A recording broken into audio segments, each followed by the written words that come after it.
Let's begin by heading to the voicemail of Truth and Reason. Hey, Dave, love the show. Big fan. Anyways, been trying to keep up with the Cavs, what they're doing after getting beat by the Pacers. Been reading that the Lakers are interested in Jarrett Allen. Please don't tell me that the Cavs are the only team to make a trade to the Lakers. The Lakers don't have anything anybody wants or could use. If that was the case, they wouldn't be trying to get rid of them. They don't have any draft picks for the next probably 6 or 7 years. So why in the world would the Cavs try to make a trade with the Lakers? Please tell me this is just rumors and there's no validity to this. So I just want to hear your thoughts. Go Cavs, go Browns. Ooh, ooh. As always, appreciate all of the voicemails. Let's welcome in Chris Fedor, Cavs beat reporter for the Plain Dealer, cleveland.com. So, Chris, any truth to the? I mean, the Lakers may want Jarrett Allen. Is there any thought that the Cavs are talking to the Lakers about Jarrett Allen? I think, Dave, they're in a situation where they're evaluating their roster and they're trying to determine, are they a better basketball team with or without Jarrett Allen? Are they a better basketball team with or without Darius Garland? And what kinds of packages could be out there to make us a better team? I don't sense that they're completely closed off to the idea of potentially moving Jarrett, but everything depends on what they get back in return and whether they think that package is going to improve their championship chances. So another one that has been out there, and I think you were the one that actually brought this up, Darius Garland to the Magic for Jalen Suggs, Tristan da Silva. And fans are looking at it going, Garland is better than Suggs. Take us through kind of that. Yeah, the reason that I brought it up is because, Dave, the Cavs lost in the first time where they have to actually look at themselves in the mirror. And that's the kind of situation that they're in this offseason. 2 years ago, they lost to the Knicks and they could simply say, our roster wasn't ready. A lot of our young guys weren't ready. We were ahead of schedule in terms of our organizational trajectory. So it's understandable that we got blown out in that series by New York. We just weren't ready. It was too early for us. Then last year, you had all the different injuries that they were dealing with. Jarrett Allen for the final 8 games of the playoffs, Donovan Mitchell for the final 2 games of the Boston series. Even before that, Donovan was kind of dragging his leg around, playing at less than 100%. And after that loss against Boston, not only could they sit there and say, well, we weren't fully healthy, so we didn't get our best shot to give Boston our best shot. But they could have said exactly what they did. We had a coaching problem. We had enough talent here, but we needed somebody else to bring out the best in that talent. What's it look like in a different system, with a different coach, with different philosophies, and with a different voice? This year is a different kind of loss for the team.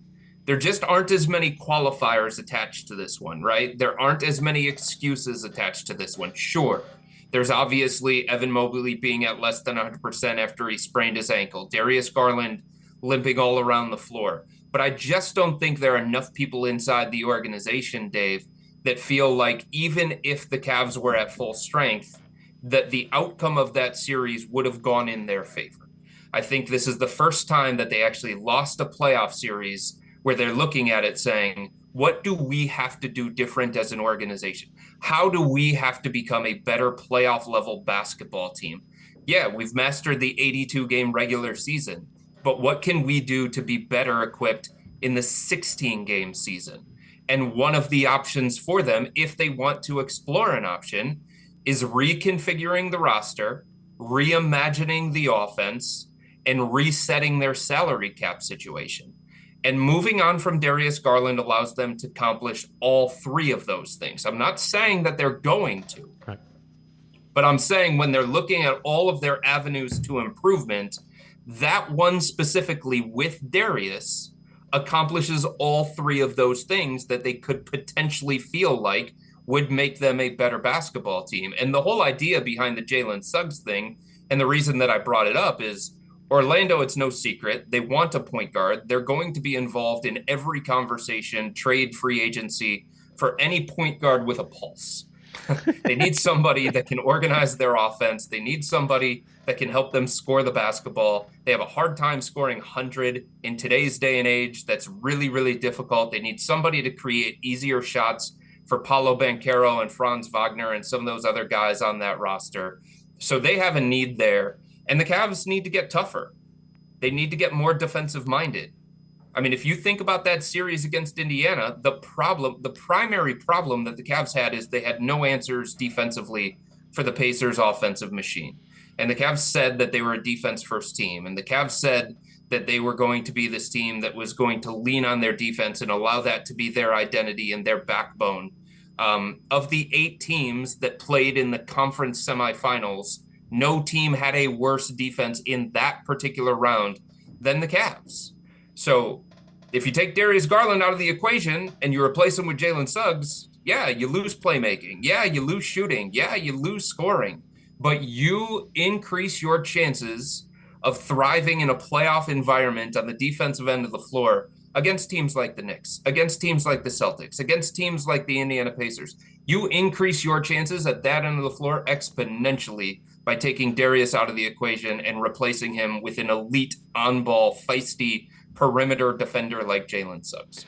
Is there a time frame if they go into like July 1st? Does that they get into the second apron and then it becomes a little more difficult? Things have to match up better.